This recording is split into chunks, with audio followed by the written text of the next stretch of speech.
flows like a tide, and the echoes of history whisper in the narrow crevices of the years. As humanity rebuilds new civilizations upon the ruins of war, it slips once again into the abyss within the cracks of power and ideology. The flames of the far right ignite again and again, with the fires of war blazing as the bones of the dead silently pile up, and the world sacrifices itself upon the altar of blood and iron. In this turbulent world, truth is concealed and justice is distorted. But history tells us that ideas are indestructible and resistance never fades. This is V for Vision, revealing reality through stories, illuminating the future with history. We deconstruct power, reshape the truth, and let the silenced voices be heard once more. Ideas are bulletproof.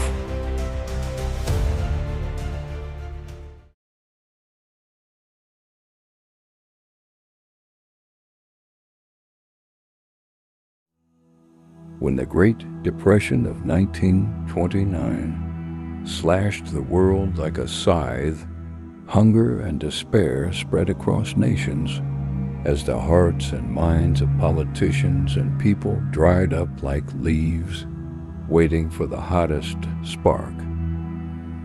The storm of the far right swept across Europe and Asia, reviving the specter of strongman politics. People cried out for national glory, unaware they were marching toward the abyss.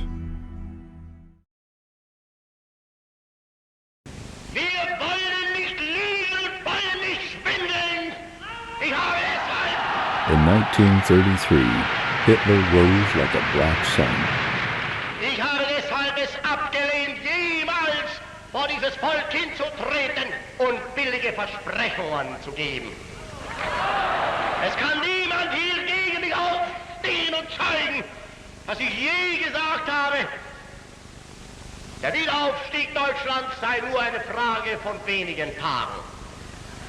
Immer und immer wieder predige ich, der Wiederaufstieg der deutschen Nation ist die Frage der Wiedergewinnung der inneren Kraft und Gesundheit des deutschen Volkes. His voice was full of charm, his gaze like iron. The Nazi flag waved in the frenzy of Berlin into the cage of nationalism, locking the souls of millions of Germans. The iron boots crushing the remnants of democracy, and the cries of Jews were suppressed beneath the night. We need living space. This phrase became the call to military expansion. In September 1939, the fields of Poland trembled beneath the tracks of tanks as Germany's blitzkrieg tore apart Europe's peace. When the Nazi beast opened its bloody mouth, war, like a river of darkness, flooded through, and there was no turning back.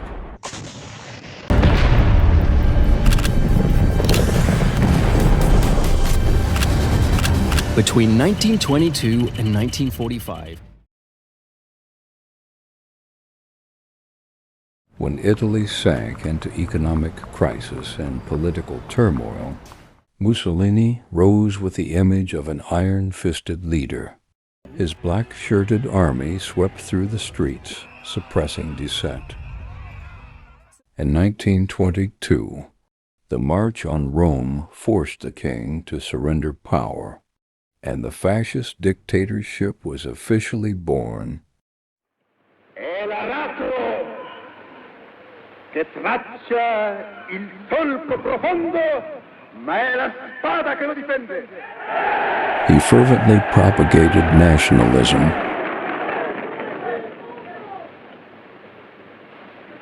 E il vomere e la lama sono entrambi di acciaio temprato come la fede dei nostri cuori. Building a police state that controlled media, education, and the economy, constructing the illusory new Roman Empire with violence and propaganda. However, his dreams of conquest quickly collided with the iron fist of reality. Il combattimento mai lo dovrete temere. La rivoluzione fascista è circondata da un mondo di nemici. Vi preparerete a combattere dovunque e senza tregua. In 1935, he invaded Ethiopia, using poison gas and slaughter to gain illusory glory. After World War II began, he followed Hitler, only to suffer repeated defeats on the battlefield. In 1943, the Allies landed in Sicily, and his regime collapsed. By 1945, he was captured by guerrillas and hung alongside his mistress in Milan's square, and his once strong Roman revival became nothing but a mockery of history.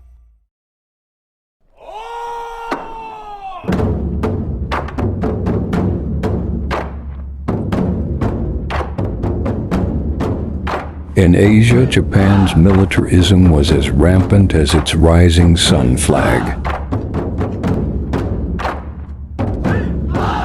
The spirit of the samurai combined with modern warfare to form a ruthless killing machine.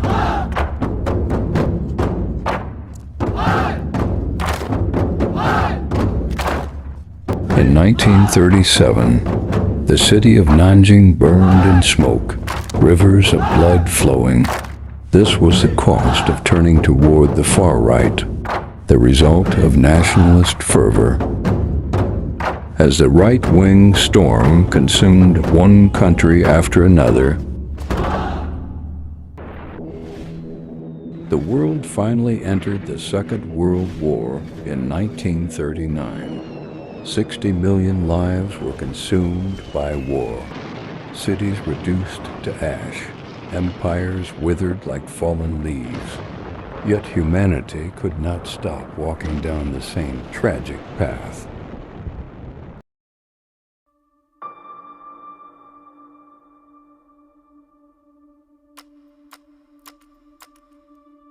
The world reborn from the ashes of war had not yet awakened from madness. In the latter half of the 20th century, the far right again rose to prominence. This time they wore the cloak of anti-communism,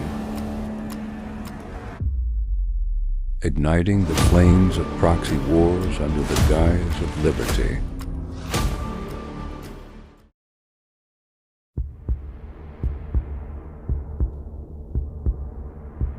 Salvador Allende Gossens was the first elected president in Chile's history. On September 11, 1973, the morning in Chile was no longer peaceful.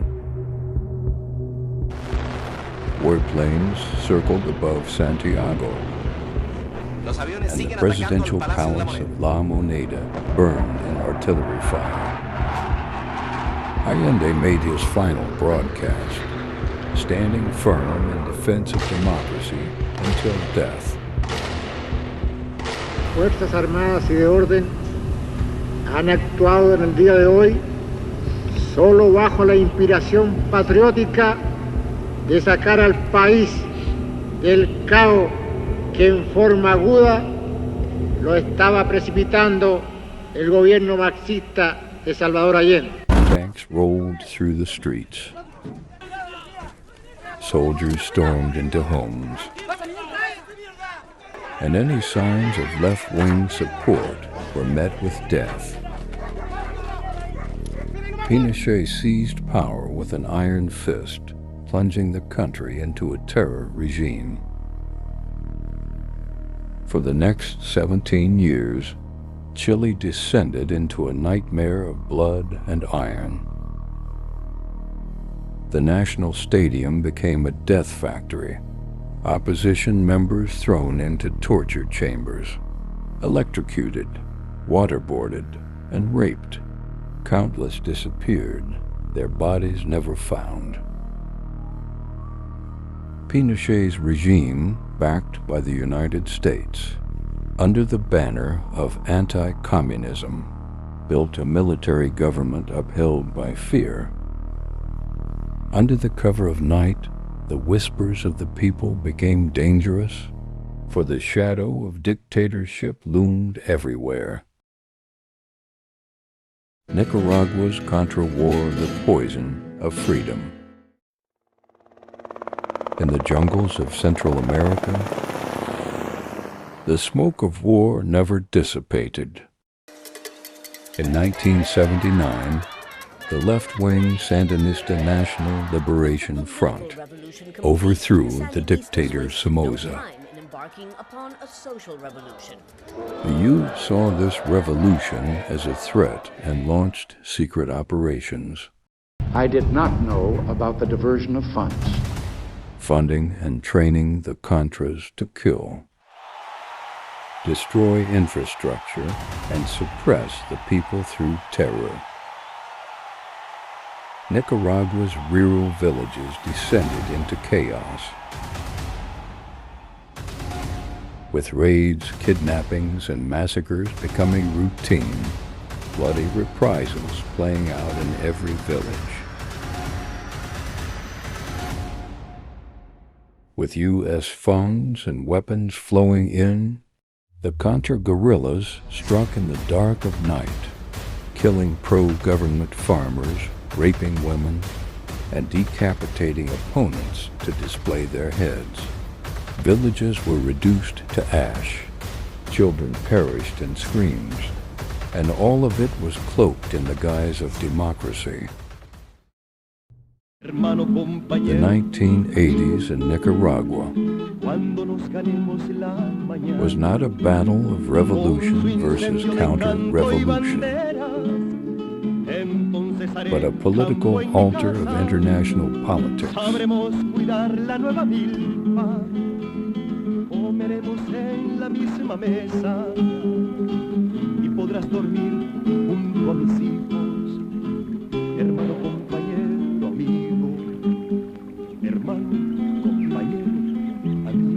With the blood of civilians becoming the sacrificial offering for the Cold War between the U.S. and the Soviet Union.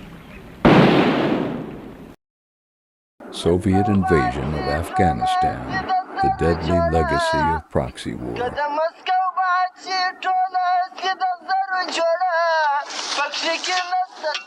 In 1979, the Soviet Union invaded Afghanistan, unleashing a brutal war that reduced villages to rubble and claimed countless civilian lives through relentless bombings and chemical attacks.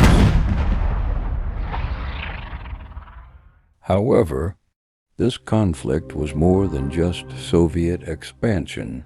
It became a Cold War proxy war through Operation Cyclone. The U.S. funded and armed the Mujahideen, while Pakistan and Saudi Arabia supported radical Islamist factions, turning Afghanistan into a battleground for ideological warfare. After the Soviet withdrawal, Afghanistan descended into civil war, and the U.S.-backed Mujahideen factions evolved into the Taliban and Al-Qaeda, spreading extremism worldwide. The Cold War rivalry left Afghanistan as a breeding ground for terrorism, with consequences still felt today. This proxy war not only contributed to the Soviet Union's collapse, but also planted the seeds for decades of global instability.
خودتو برسه بشه دسته خلیل بگو آجی عظیم میگه که میخواد بینی جمع کنه خدا ماشاءالله.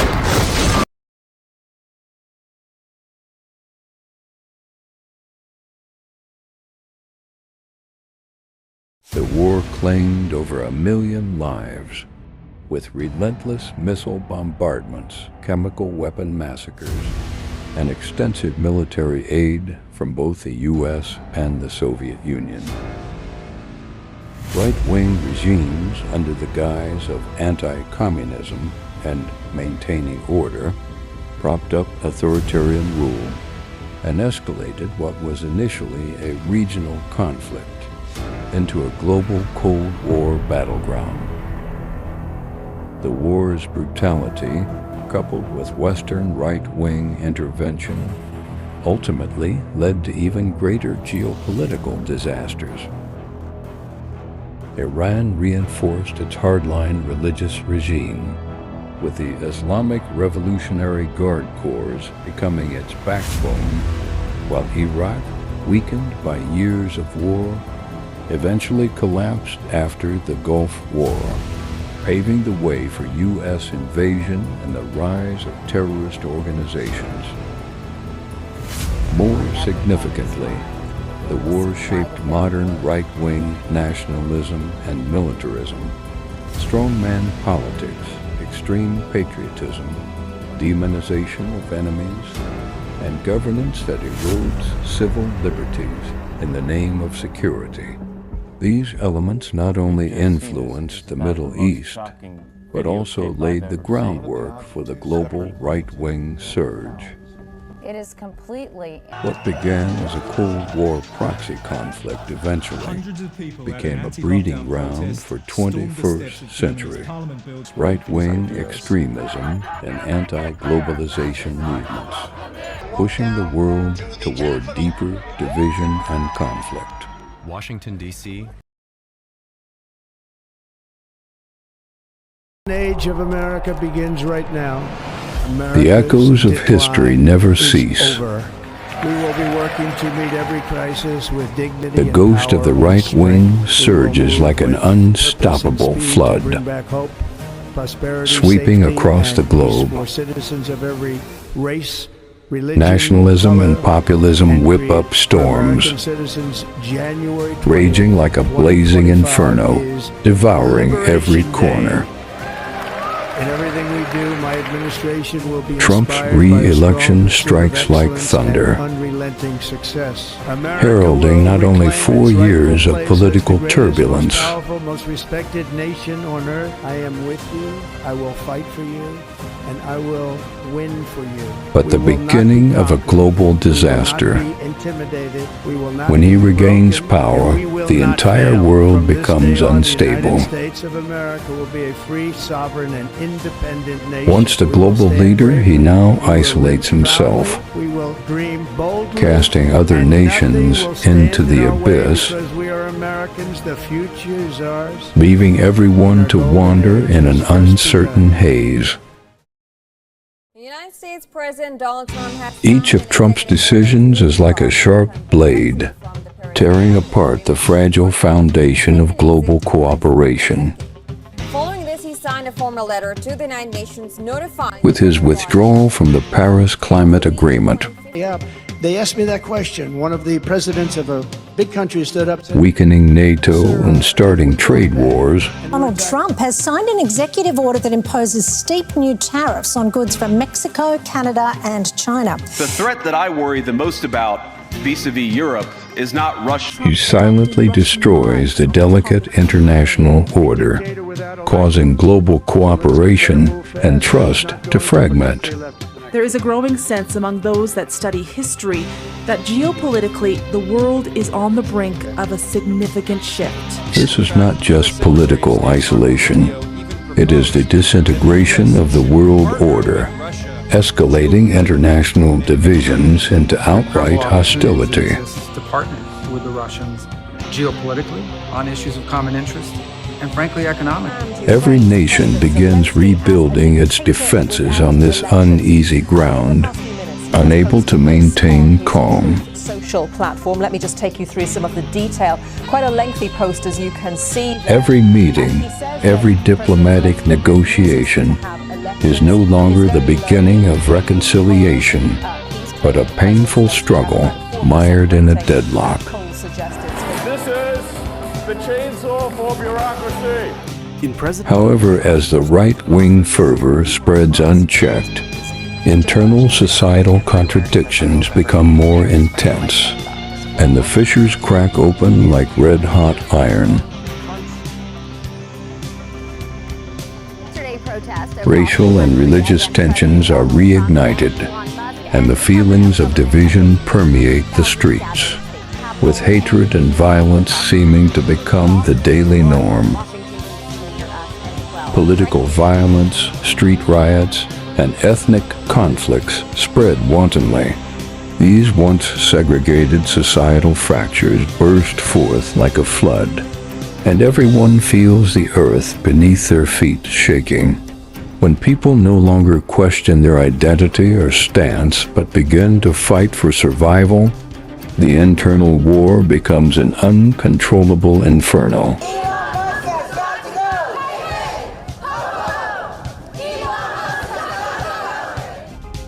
The right-wing forces not only provoke external confrontations, they are burning the very foundation of their own countries.